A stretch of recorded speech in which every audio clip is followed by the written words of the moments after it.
আচ্ছা, তোমরা জানো মৃত্যুর পর 10 দিন পর্যন্ত পিণ্ডদান কেন করা হয়? গরুর পুরাণ মতে, যেমন একজন মা খাবার খেলে গর্ভে 9 মাসের একটি শিশুর শরীরের বিকাশ হয়, ঠিক তেমনি একটি প্রেত শরীরের বিকাশ তার পরিজন দ্বারা 10 দিন পর্যন্ত পিণ্ডদান করলে হয়। গরুর পুরাণে বলা আছে, মৃত্যুর পর আত্মাকে পাপ ও পুণ্যের ফল ভোগ করার জন্য প্রেত শরীর প্রাপ্ত হয়।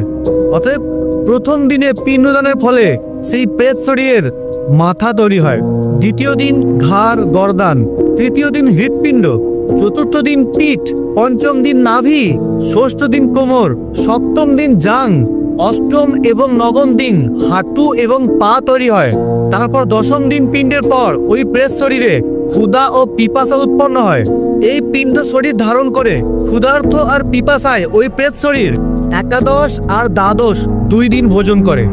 এরপর 13 দিনে যমদূতেরা ওই প্রেতকে একটি বাদরের মতো বেঁধে টানতে টানতে যমলোকের দিকে রওনা হয়, যে রাস্তায় পড়ে ওই ভয়ানক উত্তাল বৈতরণী নদী।